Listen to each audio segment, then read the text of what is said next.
बोलते हैं कि बहुत लोगों का बहुत अच्छा ध्यान लगता है। इसका कारण है कि उसने पिछले जन्म में या बहुत सारे जन्म में बहुत प्रयास किया है और इसीलिए वो आज वो स्थिति आया हुआ है।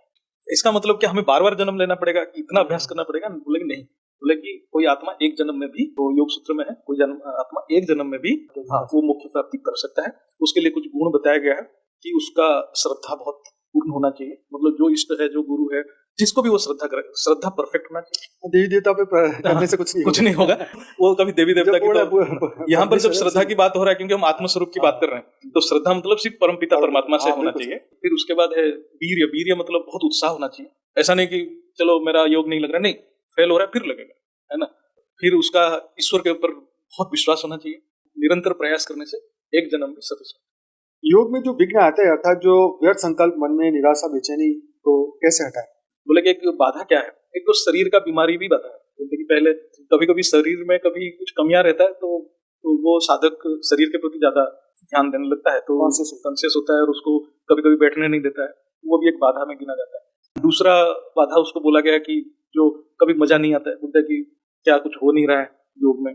तीसरा ये बताया गया कि कंपेयर करते हैं एक दूसरे से, है ना, तुलना गुण बढ़ जाना भी एक बाधा है। आलस्य प्रमाद तो है ही, आलस्य प्रमाद है कि चलो आज नहीं काल करेंगे।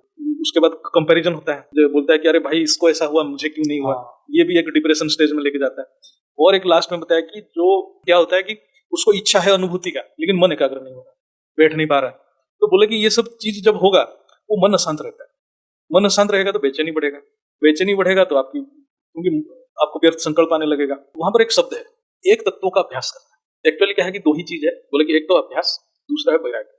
हम लोग जैसे बोलते हैं ज्ञान, ज्ञान के द्वारा ही वैराग्य आएगा। ज्ञान को बार बार अभ्यास करेंगे तो वैराग्य आएगा। पंच तत्वों में जब मन आ जाता है, मन स्थिर नहीं रहता है, मन अनेक तत्वों में भ्रमण करता है। बोले कि इसलिए बोले कि एक तत्व में जाना है। एक तत्व है क्या? जो पंच तत्व कहाँ से आया? परम प्रकाश से आया, वही परमात्मा से आया। वो एक तत्व में स्थिर रहना, तभी जाके वो बेचैनी से निकलेगा। उसके लिए ज्ञान और अभ्यास। वो बोला कि ज्ञान और अभ्यास, और जैसे लास्ट स्टेज में बोला कि मन एकाग्र नहीं हो रहा है, तो उसका कारण जानना पड़ेगा उसको, मेरा मन क्यों एकाग्र नहीं हो रहा है। दूसरे के साथ कंपेयर ना करें, क्योंकि दूसरा बंदे का क्या जर्नी हमें पता नहीं, हो जाए वो कितने जन्मों से अभ्यास की होगी, हम क्यों करें उसके साथ कंपेयर।